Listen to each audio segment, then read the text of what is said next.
Hi everyone. Thanks so much for joining us tonight, First Friday. My name is Bryn Durgan and I am the Director of Programming here at Bookstore One. And I know some of you have been to many events before with us. But for those of you who haven't, thank you so much for being here. Of course, we're a bookstore, we sell books, but we also have so many events. We do writing workshops, author signings, book talks, live radio theater events, you name it. And we wouldn't be able to do even just a fraction of that programming if it weren't for people like you coming to these events. So thank you so much. So now let me introduce you to the author of the hour.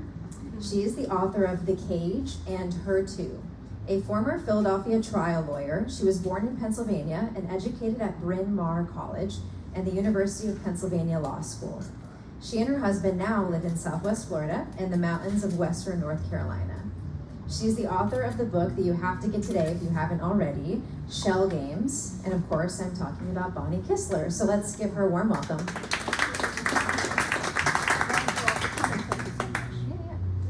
So I'll ask a few questions and then we will segue to audience questions. So if you have a question, just keep it in your mind. So if you want to grab your mic too, just so you So Shell Games is a blend of psychological thriller, whodunit, and satire. So I'm wondering how you approach blending all of those elements together.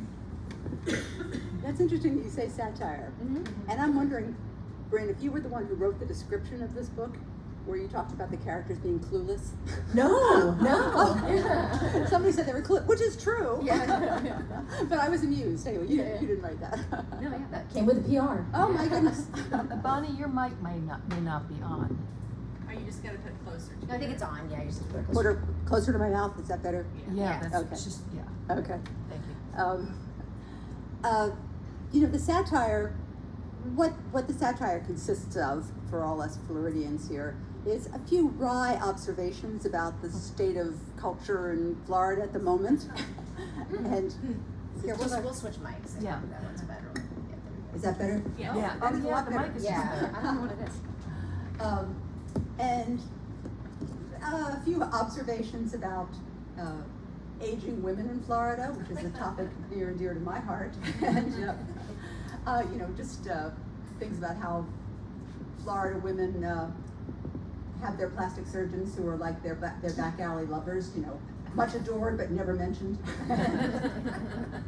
And so that's a satirical element, and that was just part of getting the whole complexion of Florida.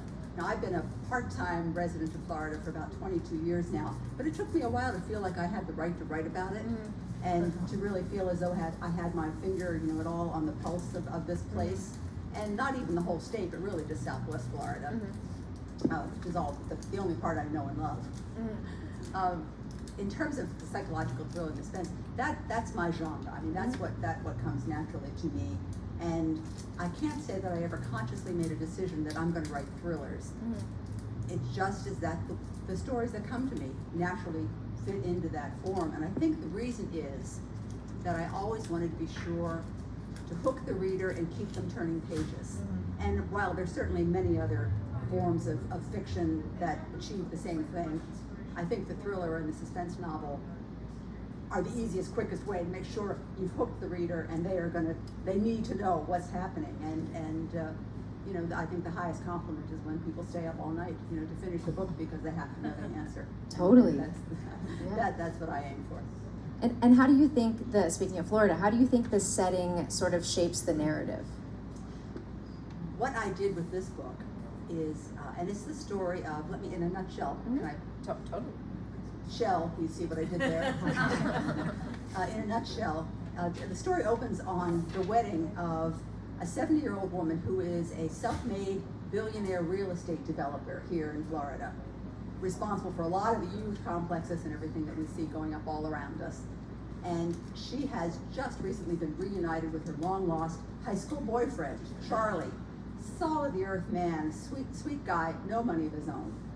And they marry, lavish wedding that she's planned down to the detail. On their wedding night, in their honeymoon suite, he confesses to her that he was the Tylenol killer in 1982. Anybody remember Tylenol murders? Anybody remember? For anybody who doesn't, let me just give you a very brief recap of the Tylenol murders. In 1982, somebody went into a number of retail outlets in the greater Chicago area, removed bottles of extra strength Tylenol from the store shelves, and in those days, you just took the lid off and there were the pills, and replaced some of the capsules with potassium cyanide, and put them back on the shelves. Unsuspecting consumers bought them. People with headaches took these pills and died a terrible death. 7 people in total. And in no time at all, the authorities were able to establish that that was the cause of their death, and that the poisoning happened locally. It did not happen in the factories because the pills came from 2 different manufacturing facilities. It did not happen. Let me interrupt myself for just a moment to announce another famous thriller writer in the audience, Jamie Lynn Hendricks, who is the author most recently of Lovely Lie, and who's come down from St. Pete. And is your friend with you? Yeah, she's parking. That was Okay. another. It was traffic and parking, sorry, so we had no. a big problem. I'm so sorry that we're late. They came down from St. Pete, so they're allowed to be late. Yes, exactly. Not about me. Keep going. And they were able to establish that it happened at the store level. There was a massive recall. Trucks drove through the streets of Chicago with loudspeakers saying, "Get rid of your Tylenol, get rid of your Tylenol." And Johnson & Johnson manufacturer, had a massive recall campaign, cost them a fortune. They never charged anybody. The crime remains officially unsolved. There was, just by way of background, there was a prime suspect. There was a man who wrote a letter to Johnson & Johnson and said, "Pay me $1 million or more people are gonna die." And they traced it to him. His defense was that he just saw an opportunity to grab some money, that he was not the killer, and they could never prove that he was in Chicago anywhere near the time that these things happened, so they never charged him. He died last year, and so the crimes remain officially unsolved. So in my story, Charlie, the salt of the earth bridegroom of this wealthy woman, says to her, or so she claims, "I was the Tylenol murderer." She calls the police in hysterics to report that this has happened, and they quickly investigate. Charlie, meanwhile, says, I didn't ever say that. My poor bride, she had too much wedding champagne. She was just a bit too tipsy. She was taking a Tylenol for her headache at the time, and she put things together. That was what it was. The FBI very quickly establishes that Charlie was a Marine stationed in Lebanon in 1982, and so he's alibied out. So he didn't do it. He says he didn't say it, and the question becomes 2 things. Kate insists that he must be gaslighting her. He's trying to make people think that she's lost her mind, so that he can establish himself as her conservator and take over her vast fortune and get around the prenup. Meanwhile, Kate has a daughter, and the story really is Julie's story. Julie is married to a doctor, and he never liked his mother-in-law, and he insists that she has dementia. He says he's seen the signs coming for a long time, and now she's just hallucinated this whole confession, and my God, we've really got to get her some treatment. So the story from then becomes Julie's story, trying to grapple with the question of, is her mother, her brilliant mother, is she losing her mind? Or is her beloved new stepfather, this man she's really come to adore, is he running a con game on her mother? And things build from there. So that was the story. That was the background of the story in a nutshell. And your question, Bryn, was, I've forgotten. I think I forgot. I don't remember. I know I can't remember what I asked, but that answered other questions, I'm sure. But now I have a new question, which is there's Kate's perspective, there's Julie's perspective, Charlie's perspective, Eric's perspective. How did you balance writing so many conflicting narratives where the truth is something different to each person? Well, as I said, it really is Julie's story. These other people are whispering in her ear, or sometimes in the case of her husband, shouting in her ear. But it opens with, this is a little writerly question, and maybe more than anybody really wants to know, but it opens with an omniscient narrator. The opening scene is, eye in the sky looking down on this event. The second chapter is Kate's perspective as she's in her honeymoon suite looking forward to her wedding night with her adored old high school boyfriend. And then once he makes this supposed confession, everything switches to Julie at that point, and it becomes Julie's story. There was a reason why I couched it this way, and the reason really reflects a little bit of the biases and prejudices that go on in commercial fiction publishing, which is there's this maxim that nobody wants to read about women over 40, which I do not subscribe to. I do not believe this. That's just when we get interesting, in my opinion. But because that adage is out there, as I was conceiving this story, I thought, is there a younger character? And I thought, well, let's make it her daughter's story. And that had appeal to me because I think that a lot of the adult children of aging parents are often in the situation of starting to worry about the aging parents' mental health. And are they starting to lose it? And I think they sort of go through the 7 stages of grief, denial first, and then they're argumentative and all that stuff before they finally reach acceptance. And I thought that this could be Julie's dilemma, that she grew up in the shadow of this very powerful woman, and is she able to now switch into the role of being the parent to her own parent, and could that happen? And she's got stuff going on with her husband at the same time, so there's a lot going on in Julie's life. So the seed of the story, did that begin with the Tylenol murders, like a fascination with that, or did you become fascinated with that after, what came first? There's a stage as you're in pre-publication of a book where your publisher wants you to have a meeting with their marketing team, the publicity team, your editor, and you all get together and talk about how you're going to market this, how you're going to sell this book. And one of the routine questions that they ask is, what inspired you to write this? And would you write an essay about it for us to put as part of the PR kit? And I said, don't make me tell that story. Don't make me tell that story about what inspired, because I'm embarrassed by it. But they insisted, so I did write it, and it's out there now. So I have to get over my embarrassment. The reason I'm embarrassed is, as Bryn mentioned, I'm a lawyer. I'm a realistic person, somebody who writes realistic fiction. I'm not at all mystical. I'm not at all woo kind of person. The entire story came to me in a dream. Wow. And that's why I was embarrassed to tell it. In this dream, I was the bride. Oh, wow. I was the bride. And I had just married this man who fortunately was not my actual husband. I did not recognize him. He was a stranger. And he told me he was the Tylenol murderer, and I ran. I didn't call the police. I ran screaming out of our honeymoon suite down the street to the police station and burst in to report that he was the Tylenol murderer. And he came in behind me, shaking his head sadly, apologetically to the police, saying, she's having another one of her episodes. And when I woke up, I thought, there's the gaslighting novel I want to write. The whole concept of gaslighting is fascinating to me because it's sort of the ultimate con game, to be able to manipulate somebody such that they don't believe their own eyes anymore. They no longer perceive their own reality, and to be able to get somebody to question their own ideas and which is, I thought, that's a great story. So that was what inspired it. It's nice that you were honest about it. I'm wondering, you reluctantly. You mentioned your background, of course, as a trial lawyer. How has that informed your writing? A lot of people think that legal writing is so dry.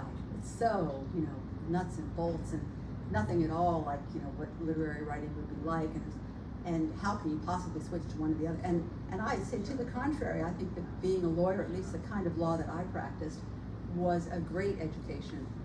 It really informed me as a writer very much. And the reason is I was a litigator. That means a trial lawyer. But what litigators do is mostly prepare cases for trial. They often don't go to trial. So it's not like the public defender kind of thing where you're just standing up in court every day. This is where you have massive cases, lots of money at stake, documents, witnesses, all kinds of preparation to do, and you're packaging this case. What you're doing is putting together a story. You're taking the facts as they exist, you're rearranging them, polishing them, maybe suppressing some of them, maybe amplifying others, to make the case as persuasive as you can. And to tell a story, and you're telling a story to the judge, you're telling a story to the jury, and wanting to persuade them to see your way through to my side of the case. And because so much of the pre-trial work is done in writing, you really have to be a good wordsmith and really have to learn how to use language. And I felt that I really perfected my language skills during my years as a lawyer. So what I find now is that I do the same thing. You know, I have a story. I think of how to package it. The clear advantage is that I get to make up the facts now. Right. I'm not stuck with the facts as they exist. Right. So I did not find it a difficult transition at all. Yeah, interesting. And are there any authors that inspire you, especially? A lot. Jamie Lynn Hendricks, who is the mistress of the twist. Killer twists in her books. And by the way, the last time I checked, one of yours is down there on the shelf. So if anybody wants to check out Jamie's book, I recommend it to you. I read pretty widely. Well, I shouldn't say that. I read fiction. I really am not a big nonfiction reader. And I apologize for that. No apologies. But I read. Don't apologize. We all have tastes, Right. I read, in my own genre, of course, I read psychological suspense thrillers, and I have a lot of my favorites there. Many of whom have become my friends.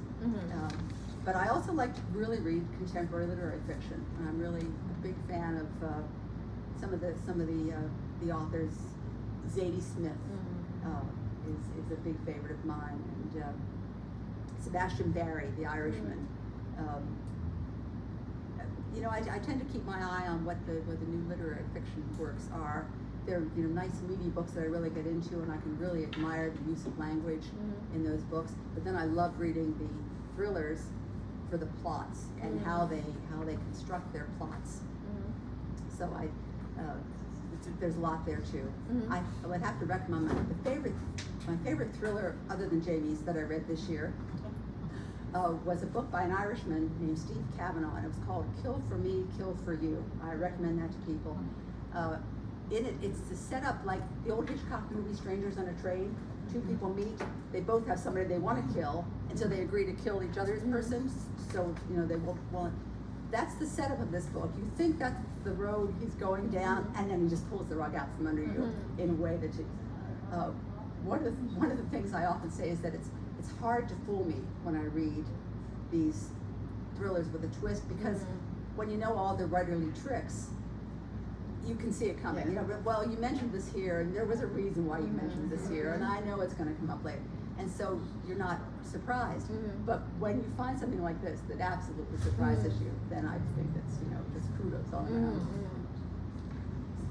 So if Shell Games were to be adapted into a film or a TV series, who would you cast as playing Kate and as playing Julie?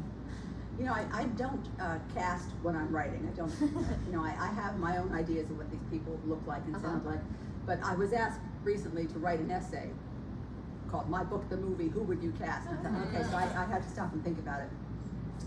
And the first thing I thought was that this role of Kate, we have these wonderful older actresses like Meryl Streep, Glenn Close, Helen Mirren, on and on, that, there's never enough work for them.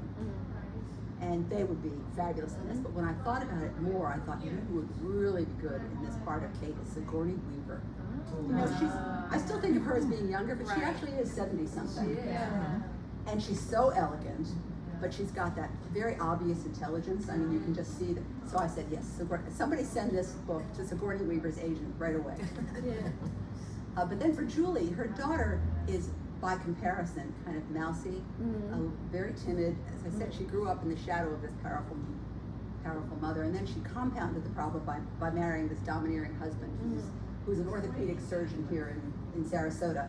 And as any of you know, orthopedic surgeons in Florida are like God. And he thinks he is too. And so this has resulted in her being, at least at the start of the book, being very unsure of herself and timid. And so I thought of somebody young who has that kind of diffident matter, and I thought of Daisy Edgar Jones. Oh, yeah. I thought of Daisy Edgar Jones.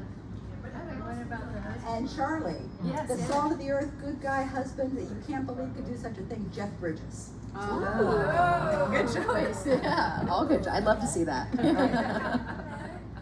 And then I'm wondering too, how do you?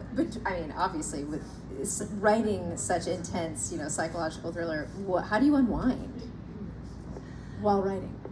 You know, I get a lot of stress relief through exercise. Yeah. And when I'm here in Sarasota in the winters, I just love running along the bay. And I just go out every morning and run along the bay. And I think I get a lot of my best ideas when I'm doing that. The other thing is swimming laps in the pool at our building.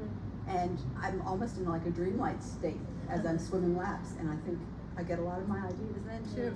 So that does it. But when I'm living in the mountains, my big stress reliever there is gardening. I have a big perennial garden, and I spend a lot of time digging in the dirt. Yeah.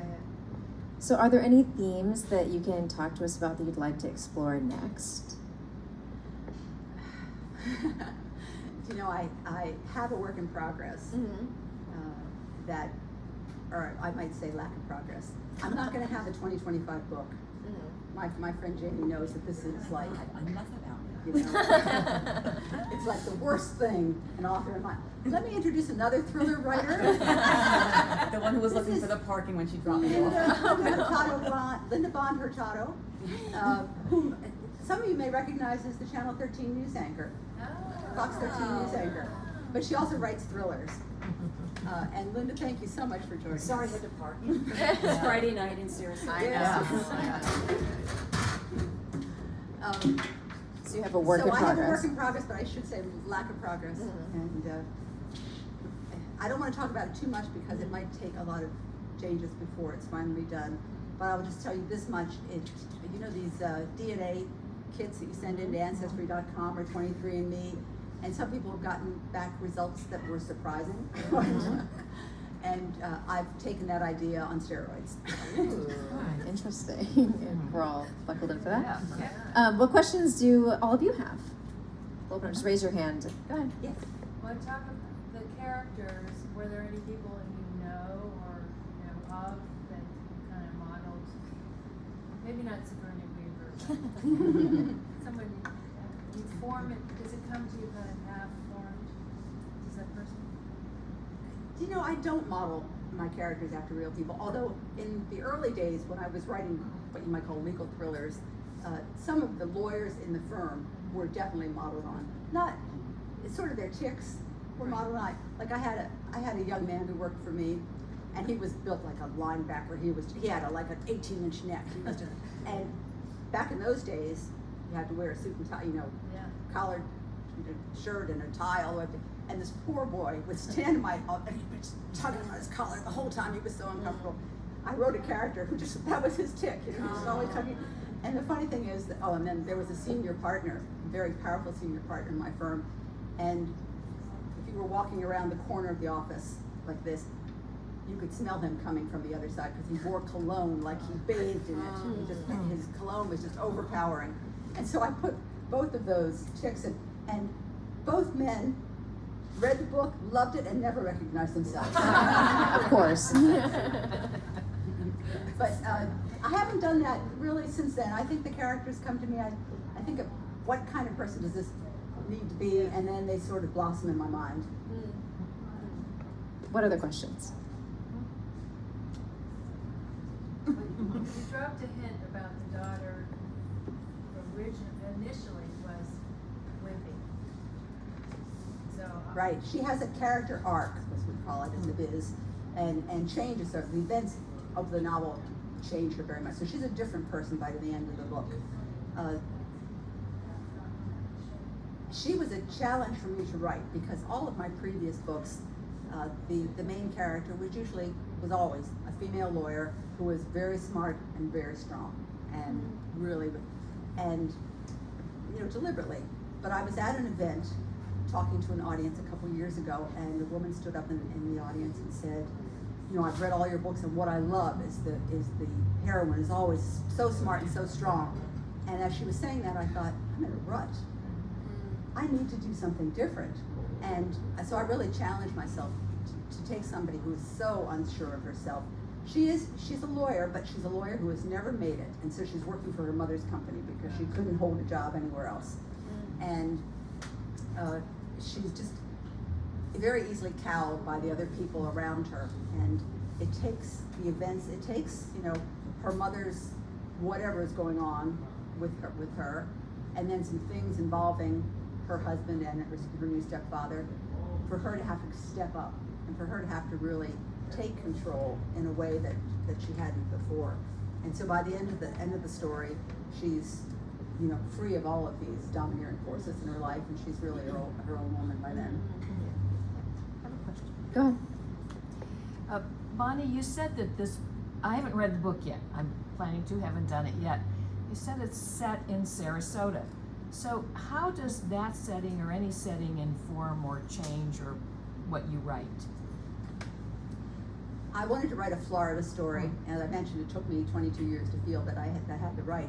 But what I've witnessed in those 22 years is such rampant development along, you know, I'm sure on the other coast too, but along this coast. And at the same time, I've witnessed the effect on the environment. And I wanted to, there's a theme running through the book of climate change and the perils of climate change. There's a set piece in the middle of the book where a hurricane strikes. And this was before Helene, before Milton, but obviously it's always been an ongoing threat here, and a threat that's exacerbated by the warmer temperatures of the Gulf waters, and which is what, you know, really led for Helene to wreak the damage that it did. And so I thought, you know, if I'm going to write a book here, I need to engage with this whole climate change idea. And so Julie, the daughter, in fact, meets a climate activist in the course of her work, and he becomes like a foil to her for a part of the book. But I wanted to bring that out in it. It takes place, as I said, in Sarasota, very realistically in downtown Sarasota, all the way to, you know, identifying the Starbucks by the library. But then I have Kate, who's very wealthy, living in a grand mansion on one of the keys. And Casey Key was the obvious inspiration, but it didn't quite fit my vision, so I changed it. I made up a key. And, but anybody reading this will say, that's got to be Casey Key. Come on, that's Casey Key. I wonder, what's the audience response been like?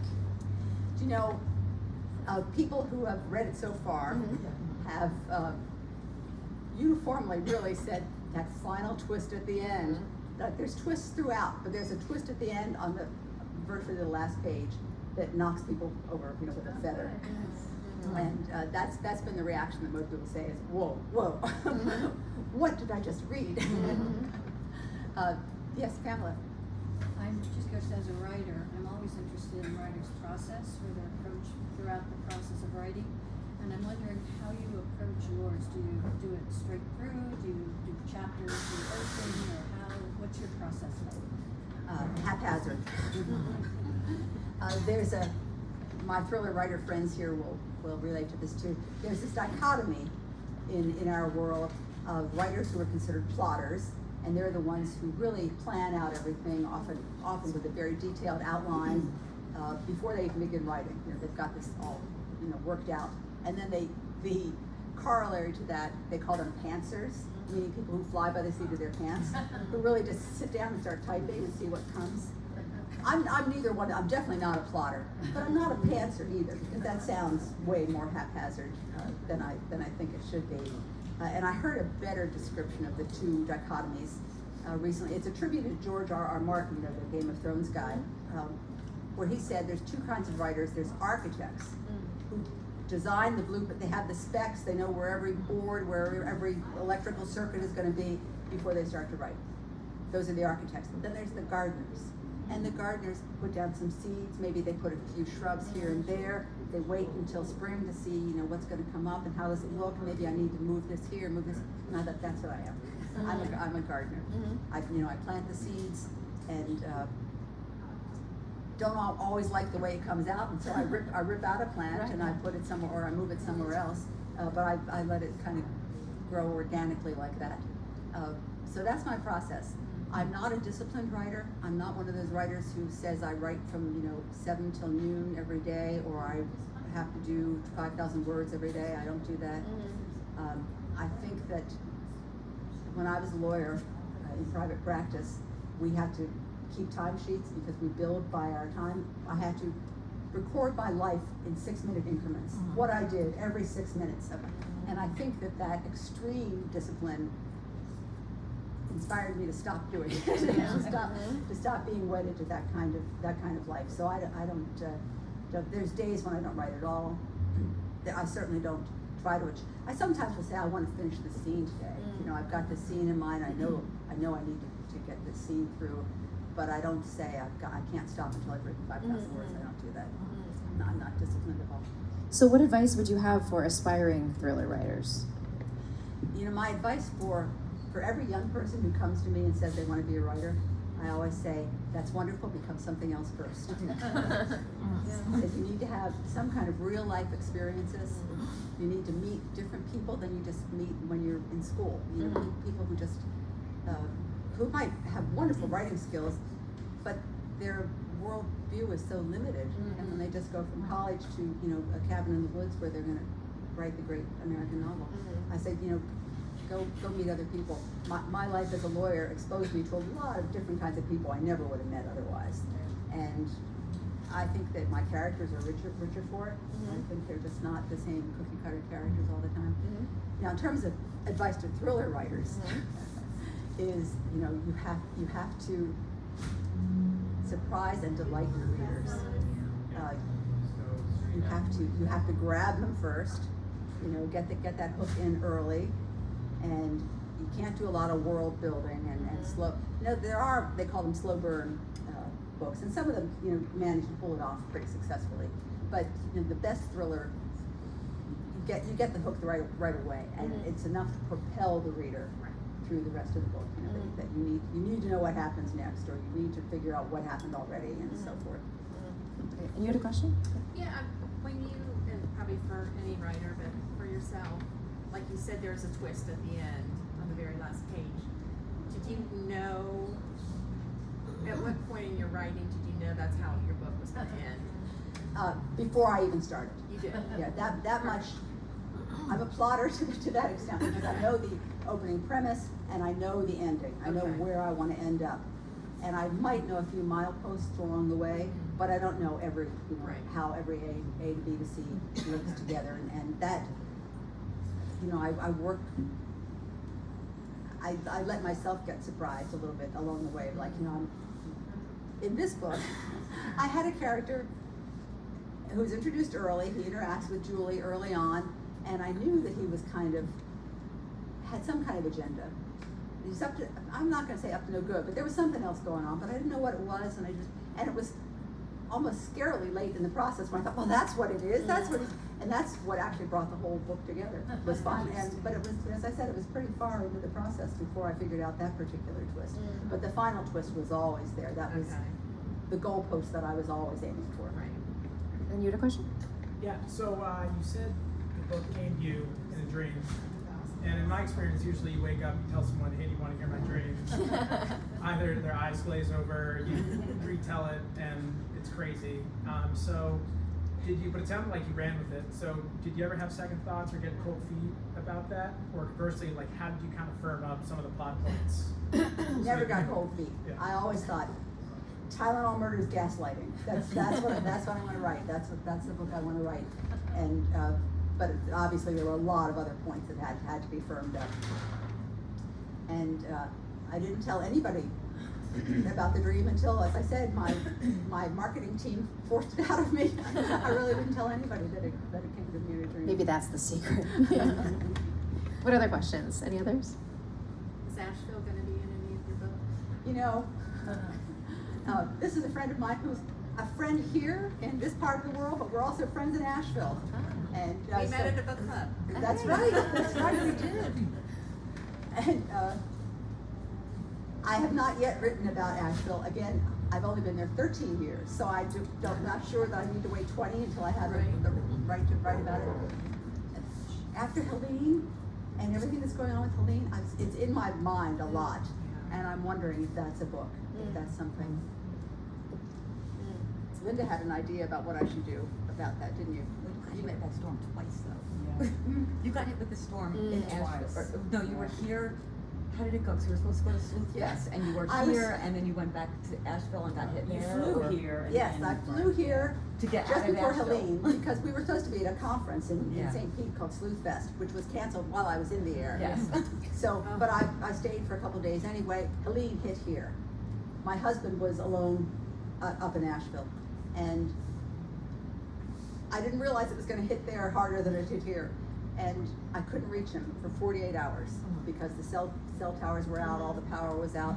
I couldn't get a flight out. I kept going to the airport trying to get a flight. I couldn't get a flight out, and I finally rented a car and drove into an area that was just flood ravaged, and not knowing, at that time they were saying all the roads were closed, the landslides and the trees down that I wouldn't be able to get through.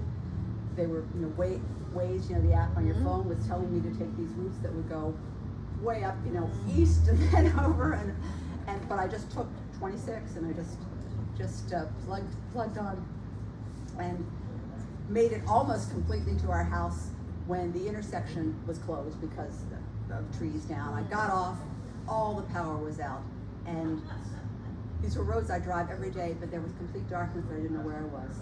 I couldn't figure out where I was. There were just no landmarks, but I crept along, and finally came to a road that I thought was the way to get to our house, and there was a tree leaning down like this, a huge tree. I didn't know where else to go. I just held my breath and drove under it. I just drove under the tree, and then got home, and our house was barely damaged. And my husband was fine, except he'd been there for 48 hours with no power, no water, and was, anxious to get out. So we did. I think that's your opening scene for you. Driving back. And can't get a hold of him, and Yeah. it's all dark. So a lot of suspense Right. immediately, yeah. And maybe But he's under the something tree. else has to happen. They have to kill somebody. Somebody's got to be You killed gotta under fuck the up tree. But that's your job, you'll figure it out.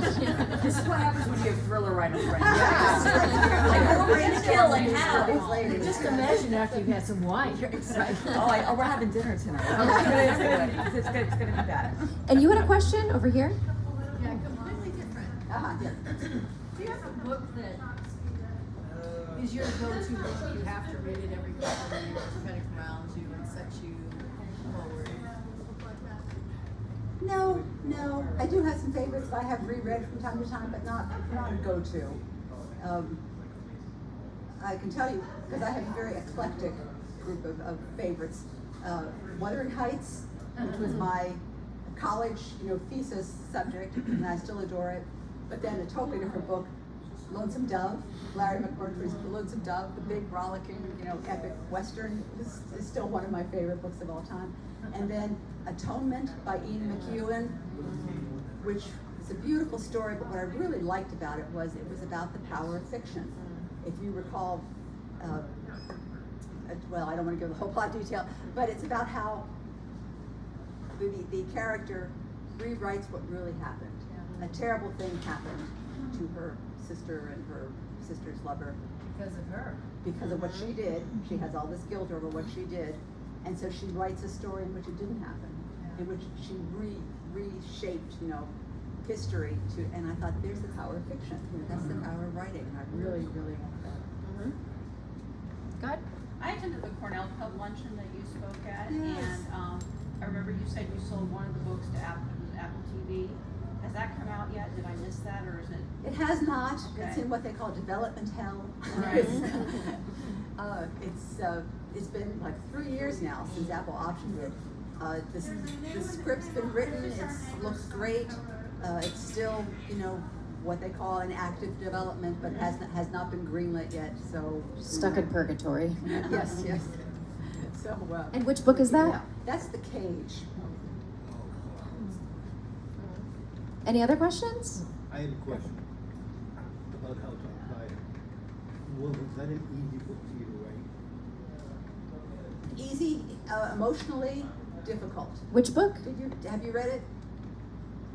House on Fire. House on Fire. Yeah. It's about a blended family, very happily blended family, that comes apart at the seams when the husband's son is accused of drunk driving, vehicular manslaughter, and the wife's daughter was the one who was killed. And the family just ruptures, over the conflicting loyalties here between his loyalty to his son and her to her grief over her daughter. And what was emotionally difficult was, you know, I'm a mother of daughters, and both healthy and alive. but just imagining the death of this girl and how it would impact her mother was just wrenching. And it was sort of cathartic to get through to the end. But yeah, it had a lot of emotional punch to it. Anyone else? Thank you for being a repeat reader of House on Fire. I've read it many times, and I have bought that book 7 times, and I've given it to people in bookstores. I wrote you about this. I mean, if people are looking for a book, I always say, well, try this one. If you like it, give it to your friend. If you don't, give it to a bookstore. And I can't tell you how many people have written back to me in my email and said thank you. And a lot of the other ones bought the cage afterwards. So. Thank you so much. Wonderful to hear that. Any other questions? Okay, well then we will transition to the signing. So again, if you haven't yet gotten your books, then you can head downstairs. We still have some at the register, and Bonnie's happy to sign them here. But thank you so much for coming, and Bonnie, thank you for being here.